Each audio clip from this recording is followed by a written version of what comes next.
Hi, series recapped here. Today, I am going to explain episode 11 to 15 of an Australian sci-fi series called The Unlisted. Spoilers ahead, watch out, and take care. The Sharma twins and their grandmother visit the Global Child Initiative headquarters to meet Maya. The grandmother, as always, makes friends with the security guard by offering him her famous samosas. While at the headquarters, the brothers find out about the Super Recognizers program. It is yet another protocol introduced by Ainsworth to look for the unlisted. People with exceptional memory are appointed for the task and made to spy on every neighborhood.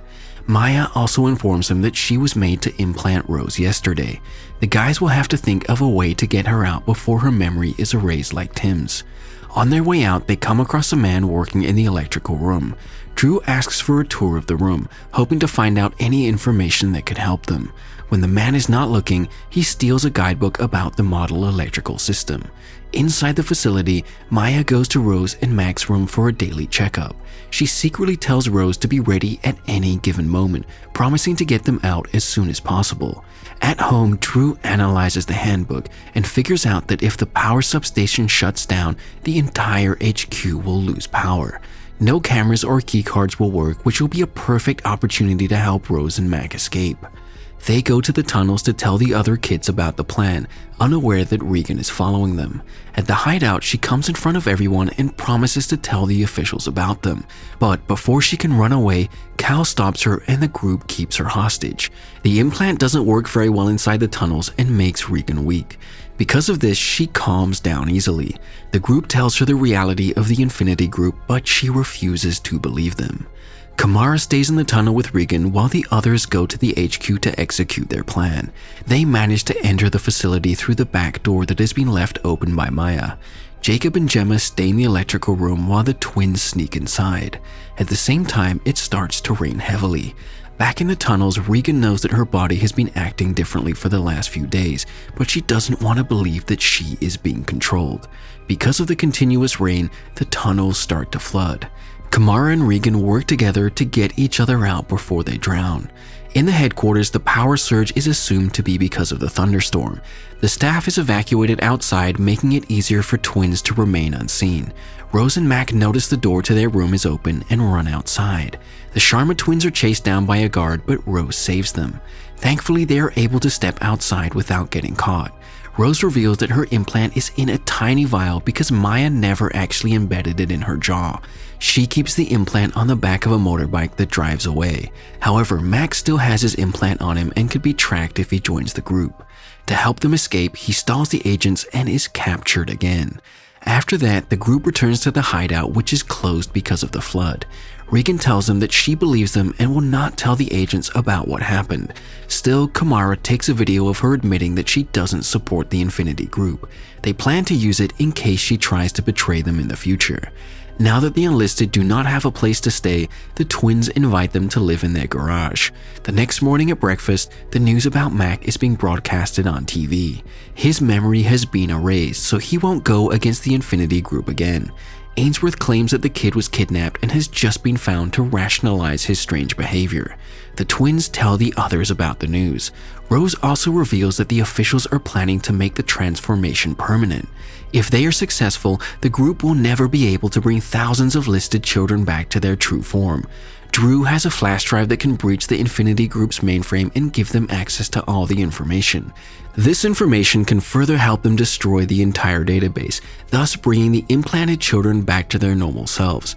But the task is risky since they will have to break into the HQ again. Later, when only the grandmother is home, a pair of recognizers appointed by the GCI knock on the door. They give her a leaflet with the pictures of the unlisted kids, asking her help if she ever sees them. In the afternoon, the group breaks into the house through the back door and showers for the first time in weeks. Jacob goes to the twins' room and finds the flash drive inside Kal's trophy. He realizes that Kal is trying to keep Dru from destroying the Infinity Group mainframe. This could mean either he has changed sides because of the privileges or the implant is shutting off his emotions. Jacob runs to the school and hands the drive back to Dru. Chloe sees Jacob returning home a while later and informs Mr. Cunningham. This further leads to the recognizers checking the area again. The grandmother returns home from the market to see the unlisted in the house. Initially, she panics and tries to call the police, but stops when the kids insist they are Kal and Dru's friends. At the same time, the twins' elder sister Vidya arrives home. At school, Kal claims that he didn't steal the flash drive. He only hid it because he thought it would be safer. Dru lets it go for the time being but decides to be careful around Kal. They return home to see their grandmother treating the other kids to a meal. Maya also arrives at the same time and finds out everyone knows about the Infinity Group. Since there is not enough space for the unlisted kids at home, the grandmother and Maya take them to a relative who they call Uncle. Uncle owns a Bollywood movie theater and has enough space for the kids to stay in. He is happy to take them in and hide them from the agents. Things finally look good for the kids now that they are in a safe place with food and commodities. At night, Dru loses the flash drive. Kal insists that he doesn't know where it is, but when he is alone, we see that he is the one who stole it. The next morning, Dru finds the flash drive in Kal's part of the room. He doesn't call his brother out, knowing that it may cause more problems. Meanwhile, the grandmother and Vidya are preparing food for the unlisted. They bring it to the theater where the kids are watching Bollywood movies. While chatting, the uncle mentions that he has a receiver and a transmission relay that he uses for the theater. Kamara wants to use it to spread a message to the GCI, which will help them in the long run. At school, Chloe is chosen as a new member of the elites because she reported Jacob to Cunningham yesterday. But since there can only be 4 elites at a time, Regan is demoted to a basic. After that, Mr. Cunningham informs the elites that they will be going to the HQ for final testing. This is the perfect opportunity for Dru to use the flash drive and get into the mainframe. Ainsworth receives them at the headquarters and welcomes them in. It turns out the 4 are the primary examples of the success of the Global Child Initiative. The company plans to use them and others like them to create a different school full of elites. The group is then shown a video that is meant to input fear and sympathy in them. The researcher decreases the sympathy on her tablet that correlates to the children. While the others are horrified at the video, Kal doesn't feel a thing. Dru excuses himself to go to the bathroom in the middle of the session. Outside, he receives a keycard from Maya and enters the primary control room. With help of the flash drive, Dru breaches the security and successfully manages to gain access to the mainframe. However, he is not able to destroy it. Soon, an alarm alerts everyone in the facility. At the same time, Kamara and the group hack into the screens of HQ and play a video of them announcing their arrival. Ainsworth realizes Dru is being the breach and asks Kal to reveal what he knows. They soon find out about the double implant and take one out. They also eradicate Kal's emotions completely and make him go against his own brother. Dru manages to run away, but Maya is caught and imprisoned. The unlisted start spreading their wings by pasting several posters around the city. This starts a wave of retaliation from the unlisted kids around the world. In the hideout, Dru and Kamara find out that the mainframe they gained access to yesterday was just a dummy. With the new info, they have to go to the HQ again to actually destroy it. Kal doesn't know where the kids are and is looking for them everywhere like he was ordered. At the same time, Ainsworth arrives at the Sharma residence. She convinces the boys' parents to let Kal join the second stage of the GCI program and send him to the elite school. In the meantime, Kal finds Dru and the other kids and forcefully tries to bring Dru to Ainsworth. However, with the grandmother and the other children's help, Dru manages to escape. When the unlisted kids are in the streets, Jacob is found by the agents and taken away. In the end, the twins end up in the tunnel, ready to face each other. Dru reminds his brother that they aren't just siblings, they are connected. He hopes the emotions inside Kal will resurface, but it never happens. In the following scene, Kal brings his twin to Ainsworth and gets him imprisoned. Meanwhile, the other group hopes that Dru was able to convince his brother and go forward with their own plan. The grandmother and Vidya distract the guards outside the HQ while Gemma sneaks in. Since most of the employees are attending the inauguration party of the elite school, the HQ is empty. Using the direction given by Kamara from outside, Gemma manages to free both Maya and Jacob. Meanwhile, at the party, Ainsworth is about to make Kal press a button that will make all the changes in the children permanent. The kids will have to destroy the mainframe and Ainsworth's tablet before that happens.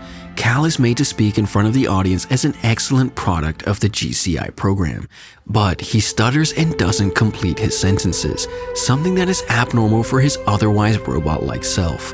His mother, who is also at the party, recognizes him as Dru and not Kal. It turns out that he was able to get through Kal in the tunnels and they switched places. Kal has a device on his wrist that emits a certain frequency and temporarily disables the implant. Using it, he has been able to remain unaffected. Ainsworth brings Dru inside and hands him the tablet that he is supposed to destroy. It makes his work several times easier.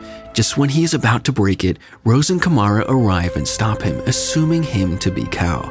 They are spotted by Ainsworth, who finds out about their little plan. Somewhere else, Gemma and the group make it to the control room. Now all they have to do is wait for a signal from Rose because the tablet and the mainframe have to be destroyed at the same time. But to their misfortune, Rose, Kamara, and Dru are kept in a room with men guarding them. Kal's arm device is removed and the implant takes over him once again. Ainsworth gives him the tablet and brings him to the sponsors. He is supposed to press the button in front of them so the group can see that the GCI was successful in completely controlling the children's minds. Outside, the grandmother and Vidya create a distraction, giving Rose, Kamara, and Dru a chance to escape. They manage to get to the room where Kal is seconds away from pressing the button. Dru begs his brother to stop while Ainsworth urges him to continue. She doesn't stop Dru, wanting to show the officials that Kal no longer feels any connection to the twin.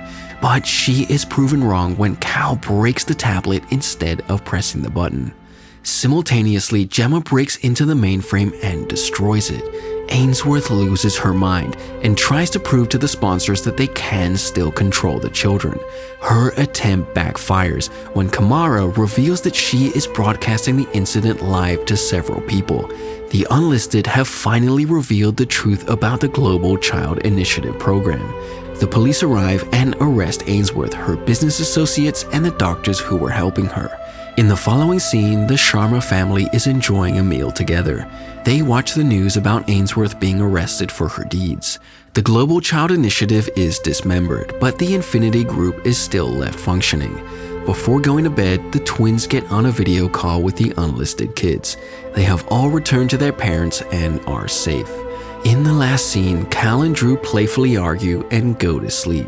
But then we see tiny robotic insects enter their ears, indicating that someone is still trying to control them. Subscribe for more videos like this, turn on the notification, and leave a like to help the channel out. Thanks for watching.